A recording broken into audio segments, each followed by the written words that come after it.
नमस्कार विद्यार्थी मित्रांनो, क्रिएटिव्ह मॅथ्स मराठी या आपल्या लाडक्या युट्यूब चॅनलमध्ये तुमच्या सगळ्यांचं सहर्ष स्वागत आहे. आता 12वीची बोर्डाची परीक्षा जवळ आली आणि मराठी व्याकरणावरती आता आपण चर्चा करतोय. या सिरीज मधला एक महत्वाचा हा मुद्दा आज आपण पाहणार आहोत. मराठी व्याकरणामध्ये वाक्य रूपांतर आणि वाक्य बदल, वाक्य ओळखा, वाक्याचा प्रकार ओळखा या प्रकारचा प्रश्न आपल्याला विचारला जातो. तर या प्रश्नावरती आज आपण चर्चा करणार आहोत. या वाक्याचे प्रकार नेमके कुठले आहेत आणि वाक्य रूपांतर कसं करायचं, या सगळ्या मुद्द्यांवरती आज आपल्याला चर्चा करायची आहे. तर महत्वाचा मुद्दा आहे, तर जाऊयात पटकन पुढे. पुढे जाण्याच्या अगोदर एक महत्वाची रिक्वेस्ट आहे. जर तुम्ही नवीन असाल आपल्या चॅनलवर आणि अजूनपर्यंत आपला चॅनल सबस्क्राईब नसेल केला तर आत्ताच आपला चॅनल सबस्क्राईब करून त्या बाजूला असलेलं बेलचं बटन दाबायला विसरू नका. तर बघा मित्रांनो, हा घटक अतिशय महत्वाचा आहे, ज्याच्यामध्ये बघा आपल्याला वाक्याचे प्रकार नीट समजले पाहिजे. पहिली गोष्ट, आपण बोलताना लिहिताना अनेक प्रकारची वाक्य आपण ऐकतो. सगळी वाक्य एका प्रकारची नसतात. तर एकच आशय कधी कधी अनेक प्रकारच्या वाक्यातून आपण सांगतो. जसं की काल खूप पाऊस पडला, हे वाक्य आपल्याला अनेक प्रकारे सांगता येऊ शकतं. म्हणजे काल खूप पाऊस पडला हे एकच वाक्य जर तुम्ही बघितलं, काल फार पाऊस पडला, हे एक विधानार्थी वाक्य, इथे एक विधान केलेलं आहे. काल फार पाऊस पडला. काल काही कमी पाऊस पडला नाही, हे पण एक विधानार्थी वाक्य. काल काही कमी पाऊस पडला नाही म्हणजे याचा अर्थ काल खूप पाऊस पडला. त्याच्यानंतर काल काय कमी पाऊस पडला का, काल काय कमी पाऊस पडला काय, काल काय कमी पाऊस पडला, प्रश्नचिन्ह. हे झालं तुम्ही प्रश्नार्थी वाक्य. म्हणजे प्रश्नामधून सुद्धा तुम्ही सांगू शकता काल काय कमी पाऊस पडला काय, असं आपण बऱ्याचदा म्हणतो. म्हणजे प्रश्नार्थी वाक्य. म्हणजे एकच वाक्य बघा किती प्रकारे सांगितले. काल कमी तर पाऊस पडला नाही ना, काल कमी तर पाऊस पडला नाही ना, हे पण प्रश्नार्थी वाक्य. आणि किती अफाट पाऊस पडला काल, किती अफाट पाऊस पडला काल, किती भयंकर पाऊस पडला काल. तर अशा प्रकारचं उद्गारार्थी वाक्य सुद्धा आपल्याला बनवता येईल. म्हणजे एकच वाक्य तुम्हाला आहे ना वेगवेगळ्या प्रकारे एक्सप्रेस करता येतं. ओके, मग ते विधानामध्ये एक्सप्रेस करता येतं, प्रश्नामध्ये एक्सप्रेस करता येतं, किंवा कधी कधी ते वाक्य तुम्ही उद्गारवाचक वाक्याच्या स्वरूपामध्ये सुद्धा व्यक्त करता येऊ शकतात. तर आपल्याला हे वाक्याचे नेमके प्रकार कुठले कुठले आहेत त्यावरती आपल्याला चर्चा करायची. आता वाक्याचे प्रकार जे आहेत ना, एक आशयवाचक आणि भावार्थवाचक या प्रकारावरून आपले काही वाक्य पडतात. म्हणजे आशयवाचक आणि भावार्थवाचक प्रकारची काही वाक्य आहेत, आणि क्रियापदांच्या रूपावरून सुद्धा काही वाक्यांचे प्रकार पडतात. तर सुरुवातीला आपण आशय आणि भावार्थ या प्रकारचे आपण वाक्य बघण्याचा प्रयत्न करूया. जसं की वाक्याचा आशयवाचक आणि भावार्थवाचक या अर्थाने वाक्याचे जवळपास विधानार्थी, प्रश्नार्थी आणि उद्गारार्थी. ओके, विधानार्थी वाक्य, प्रश्नार्थी वाक्य आणि उद्गारार्थी वाक्य. तर ही तीन प्रकारची जी वाक्य आहेत ती भाव आणि आशयवाचक आणि भावार्थवाचक वाक्य आहेत आपण म्हणू शकतो. ओके, तर बघा यातलं विधानार्थी वाक्य हे खूप सोपं आहे लक्षात ठेवण्यासारखं. विधानार्थी वाक्य म्हणजे काय, की या वाक्यामध्ये आपल्याला या वाक्यात केवळ विधान केलेलं असतं, एक विधान केलेलं असतं. ओके, एक 10 मिनिटं, एक विधान केलेलं असतं, त्याला आपण विधानार्थी वाक्य म्हणतो. जिथं फक्त एक विधान केलेलं असतं त्याला आपण म्हणतो विधानार्थी वाक्य. जसं की सचिन तेंडुलकर उत्तम फलंदाज आहे, एक विधान आहे, इथं नाही प्रश्न ना उद्गार आहे, एक एक एक विधान आहे. त्याच्यानंतर विटी दांडा खेळ अलीकडे फारसा खेळला जात नाही. ओके, इथं विटी दांडा हा खेळ जो आहे तो अलीकडे फारसा खेळला जात नाही, म्हणजे कमी खेळला जातो, हे सुद्धा एक विधान आहे. अशा प्रकारच्या वाक्यांना आपण विधानार्थी वाक्य म्हणतो. त्याच्यानंतर प्रश्नार्थी वाक्य, जिथं प्रश्न विचारला जातो ते प्रश्नार्थी वाक्य. उदाहरणार्थ जर तुम्ही बघितलं तर इथे बघा, तू बाहेर केव्हा जाणार आहेस, तू बाहेर केव्हा जाणार आहेस, हे झाला प्रश्न विचारला, प्रश्नार्थी वाक्य.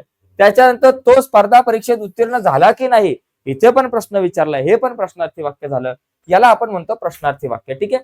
त्याच्यानंतर उद्गारार्थी वाक्य. उद्गार, किती छान आहे हे फूल, अब्ब केवढा मोठा हत्ती, अरे रे रे रे खूप वाईट झालं. अशा प्रकारची जी वाक्य असतात त्याला आपण म्हणतो उद्गारार्थी वाक्य. तर एकदम सोपं आहे या वाक्यांचे प्रकार. तर या अनुषंगाने बघा आणखी काही प्रकार आहेत जे क्रियापदाच्या रूपावरून ठरतात. आता क्रियापदाच्या रूपावरून ठरणारे वाक्यांचे प्रकार कुठले. पहिली गोष्ट, स्वार्थी वाक्य. स्वार्थी वाक्य म्हणजे काय, की ज्या वाक्यातील क्रियापदाच्या रूपावरून नुसताच काळाचा बोध होतो, म्हणजे क्रियापदाचे जे रूप आहे त्याच्यावरून नुसता काळाचा बोध होतो, बाकी काय नाही, त्याला स्वार्थी वाक्य. म्हणजे मुले शाळेत गेली, खेळाडू मैदानावर सराव करतात. आता मुले शाळेत गेली हा एक काळाचाच प्रकार होतो. मुली शाळेत गेल्या, इथं बघा मुले शाळेत गेली काळाचाच प्रकार होतो. खेळाडू मैदानावर सराव करतात, या ठिकाणी जर तुम्ही बघितलं या वाक्यामध्ये तर इथे फक्त काळाचाच बोध होतो. अशा प्रकारच्या वाक्यांना आपण म्हणतो स्वार्थी वाक्य. आणि त्याच्यानंतर पुढचा मुद्दा जर आपण बघितलं तर आज्ञार्थी वाक्य म्हणजे काय, जिथं आज्ञा केली जाते. हे खूप सोपं वाक्य आहे. इकडे ये, तिकडे जा, जसं की खिडकी लावून घे, तुम्ही नक्कीच यशस्वी व्हाल, ओके ओके, अरे आज्ञार्थी वाक्य. आज्ञार्थी वाक्य म्हणजे बघा या ठिकाणी लक्षात घ्या, ज्या वाक्याच्या क्रियापदावरून आज्ञा, क्रियापदाच्या रूपावरून आज्ञा, आशीर्वाद, प्रार्थना, विनंती, उपदेश आणि सूचना या गोष्टींचा बोध होतो. बघा, ज्या वाक्यातील क्रियापदाच्या रूपावरून आज्ञा केलेली असेल, आशीर्वाद असेल, प्रार्थना असेल, विनंती असेल, उपदेश असेल, सूचना असेल, या प्रकारच्या वाक्यांना आज्ञार्थी वाक्य म्हणतो. जसं की ती खिडकी लावून घे, आज्ञा केली, आज्ञार्थी वाक्य. तुम्ही नक्की यशस्वी व्हाल, आशीर्वाद दिलाय, आज्ञार्थी वाक्य. देवा मला सुबुद्धी दे, प्रार्थना केले, आज्ञार्थी वाक्य. कृपया मला तुझे पुस्तक दे, विनंती केलेली आहे, दे, आज्ञार्थी वाक्य. विद्यार्थ्यांना खूप मेहनत करा, उपदेश केलाय, आज्ञार्थी वाक्य. इथे पादत्राणे ठेवू नका, सूचना दिले, आज्ञार्थी वाक्य. अशा प्रकारच्या वाक्यांना आपण आज्ञार्थी वाक्य म्हणतो. यानंतर पुढे बघा, विद्यार्थी वाक्य. तर विद्यार्थी वाक्य म्हणजे काय? ज्या वाक्यात क्रियापदाच्या रूपावरून विधी म्हणजे कर्तव्य, शक्यता, योग्यता, इच्छा यांचा बोध होतो. कशाचा? कर्तव्य, शक्यता, योग्यता आणि इच्छा यांचा बोध होतो, त्याला विद्यार्थी. म्हणजे जसं की परिसर स्वच्छ ठेवणे हे आपले कर्तव्य आहे, तर कर्तव्याचा बोध झाला, विद्यार्थी वाक्य. त्याच्यानंतर आज बहुतेक पाऊस पडेल, शक्यता, प्रोबॅबिलिटी, आज बहुतेक पाऊस पडेल, ते कदाचित आज येतील, तर अशा प्रकारच्या वाक्याला विद्यार्थी वाक्य. अंगी ध्येय असणारा कठीण काम करू शकतो, ज्याच्या अंगी ध्येय आहे तो कठीण काम करू शकतो, ही योग्यता झाली, हे विद्यार्थी वाक्य. विद्यार्थ्यांनी वर्गात शांतता राखावी ही इच्छा आहे कोणाची तरी, त्याच्यामुळे याला पण विद्यार्थी वाक्य आपण या ठिकाणी म्हणू शकतो. विद्यार्थी वाक्य नाही बरं, विद्यार्थी म्हणतात त्याला, विद्यार्थी वाक्य. याच्यानंतर संकेतार्थी वाक्य. संकेतामध्ये जर तरच्या स्वरूपात जी वाक्य आपण लिहितो त्यांना संकेतार्थी वाक्य म्हणतो. जसं की ज्या वाक्यातील क्रियापदाच्या रूपावरून अमुक केले असते तर तमुक झाले असते, असं केलं असतं तसं झालं असतं, छत्री नेली असते तर मी भिजलो नसतो, अशा प्रकारची वाक्य जर तरच्या सर्व स्वरूपामध्ये किंवा काही संकेत देतात, अशा प्रकारच्या वाक्यांना आपण संकेतार्थी वाक्य. जसं की पाऊस पडला असता तर हवा तेवढा गहू आला असता, इथं तर आला, मला जर सुट्टी मिळाली तर मी गावी जाईन, अशा प्रकारे संकेतार्थ वाक्य तयार होतात. अशा प्रकारच्या वाक्यांना आपण संकेतार्थी वाक्य म्हणतो.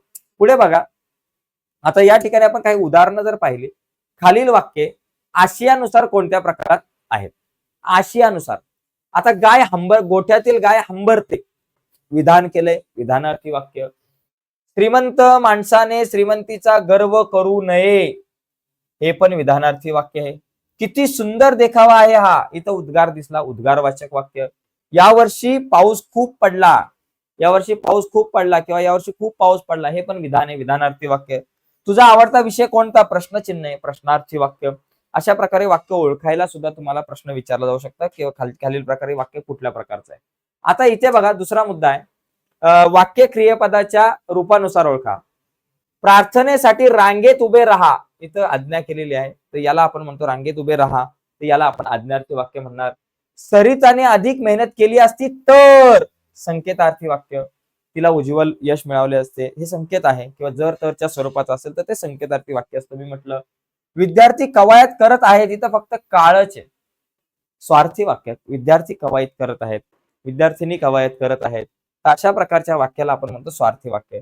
विद्यार्थ्यांनी सभागृहात गोंगाट करू नका, गोंगाट करू नका, अशी हे कुठलं झालं? आज्ञा केली, आज्ञार्थी वाक्य. क्रिकेटच्या सामन्यात आज भारत नक्की जिंकेल, इथं शक्यता व्यक्त केलेली आहे, हे विद्यार्थी वाक्य. जिथं शक्यता व्यक्त केली जाते आपण म्हटलं त्याला विद्यार्थी वाक्य म्हणतो. तर हे वाक्याचे प्रकार तुम्हाला ओळखता आले पाहिजेत. ओके, याच्यानंतर पुढे बघा, कंसातील सूचनेप्रमाणे वाक्य परिवर्तन करा. हा एक प्रश्न विचारला जातो की वाक्य परिवर्तन करा, कंसात सूचना दिल्यात त्याप्रमाणे वाक्य तुम्हाला परिवर्तन करायला विचारला जाऊ शकतो प्रश्न. जसं की सकाळी फिरणे आरोग्यास हितकारक आहे, नकारार्थी वाक्य करा. तर वाक्य परिवर्तन करताना नकारार्थी करा, प्रश्नार्थी करा, विधानार्थी करा, अशा प्रकारचं वाक्य येतं, परंतु जास्तीत जास्त विधानार्थी करा किंवा नकारार्थी करायचं. सकाळी फिरणे आरोग्यास हितकारक आहे, याला जर का मला नकारार्थी करायचं आहे, वाक्य नकारार्थी करत असताना त्याच्यामध्ये नकार आला पाहिजे, पण वाक्याचा अर्थ बदलला नाही पाहिजे. जसं की सकाळी फिरणे आरोग्यास हितकारक आहे, तर काय करायचं इथं? सकाळी फिरणे, सकाळी फिरणे, सकाळी फिरणे आरोग्यास, आता आहेच्या जागेवर मला नाही लिहायचंय, नकारार्थी करायचंय, तर हितकारकच्या विरुद्ध कुठला? अपायकारक असतो, अपायकारक नाही, अपायकारक नाही. ओके, किंवा वाईट नाही, अपायकारक नाही. म्हणजे सकाळी फिरणे आरोग्यास अपायकारक नाही, हितकारकच्या विरुद्ध लिहायचा, अपायकारक नाही, अर्थ तोच राहिला, अर्थ बदलला नाही. जसं की इथं तुम्ही काम अचूक करा, तुम्ही काम अचूक करा, विधानार्थी वाक्य. इथं एक विधान तयार झालं पाहिजे. इथं करा म्हणजे इथं आज्ञा दिलेली आहे, आज्ञा दिले, मग त्याला एक विधान करायचं. मग काय, तुम्ही अचूक काम करायच्या ऐवजी करणे, तुम्ही अचूक काम करावे, तुम्ही अचूक काम करावा, विद्यार्थ्यांनी चांगला अभ्यास करावा म्हणजे विधान झालं. चांगला अभ्यास करा म्हटलं, व्यवस्थित अभ्यास करा, सगळं व्यवस्थित लिहून काढा म्हणजे सूचना केली असेल तर तिथं तुमचं ते आज्ञार्थी होईल. परंतु इथे तुम्ही अचूक काम करायच्या ऐवजी करावे केलं की या ठिकाणी विधानार्थी होईल. विधानार्थी करा. किती सुंदर आहे ही पाषाण मूर्ती. आता किती जर असेल तर तिथं खूप लावायचा, किती काढायचा, किती काढायचं. जसं की इथं लिहायचं किती काढायचं, इथं लिहायचं ही पाषाण मूर्ती खूप सुंदर आहे असं आपण लिहू शकतो. ही पाषाण मूर्ती खूप सुंदर आहे, खूप सुंदर आहे, सुंदर आहे असं या ठिकाणी होऊ शकतं. पहिला या ठिकाणी जो कर्ता आहे, कर्ता कोण, ही पाषाण मूर्ती आहे, ही पाषाण मूर्ती खूप सुंदर आहे असं लिहू शकतो. पांढरा रंग सर्वांना आवडतो, प्रश्नार्थी करा. पांढरा रंग कोणाला आवडत नाही, प्रश्नचिन्ह असं होऊ शकतो. पांढरा रंग कोणाला आवडत नाही, कोणाला आवडत नाही, आवडत नाही. पांढरा रंग सर्वांना आवडतो म्हणजे पांढरा रंग कोणाला आवडत नाही, हे तुमचं झालं प्रश्नार्थी वाक्य. अशा प्रकारे प्रश्नार्थी वाक्य करता आलं पाहिजे. चीनीच्या वस्तू महाग असतात, नकारार्थी करा. चीनीच्या वस्तू महागच्या विरुद्ध स्वस्त नसतात असं लिहू शकता. तिथं तुझ्या भेटीने खूप आनंद झाला, उद्गारार्थी करा. किती आनंद झाला तुझ्या भेटीने, शेवटी उद्गारवाचक चिन्ह द्या. आहा काय हा चमत्कार, विधानार्थी करा. किती मोठा चमत्कार, हा खूप मोठा चमत्कार आहे असं आपण म्हणू शकतो. तुम्ही कोणाशीच वाईट बोलू नका, होकारार्थी करा. तुम्ही कोणाशीच वाईट बोलू नका, होकारार्थी करताना तुम्ही सर्वांशी चांगले बोला असं आहे. तुम्ही सर्वांशी चांगले बोला, वाईटच्या विरुद्ध तुम्ही सर्वांशी चांगले बोला. निरोगी राहावे असे कोणाला वाटत नाही, विधानार्थी करा. निरोगी राहावे असे सर्वांना वाटते. झालं. दवाखान्यात मोठ्या आवाजात बोलू नये, होकारार्थी करा. नयेच्या ऐवजी आपल्याला होकारार्थी करायचंय. मग दवाखान्यात नेहमी मोठ्याच्या ऐवजी कमी आवाजात बोला. झालं. अशा प्रकारे तुम्हाला वाक्याचा जो काही वाक्यात बदल, वाक्य रूपांतर आपण म्हणतो ना, अशा प्रकारचा प्रश्न पण आपल्याला येतो. तर आजची चर्चा जी आहे ती महत्वाची होती. व्याकरणातला अतिशय सगळ्यात महत्वाचा भाग जो आहे, ज्यावरती नेहमीच प्रश्न विचारले जातात, अशा प्रकारे वाक्य रूपांतर आणि वाक्याचे प्रकार आपण समजून घेतलेले आहेत. नक्कीच ही व्हिडिओ तुम्हाला आवडली असेल तर व्हिडिओला लाईक करा. नवीन असाल चॅनलवर, अजूनपर्यंत चॅनल सबस्क्राईब नसेल केला तुम्ही, तर आत्ताच आपला चॅनल सबस्क्राईब करून त्या बाजूला असलेलं बेलचं बटन दाबायला विसरू नका. धन्यवाद मित्रांनो, बाय सर्वांना.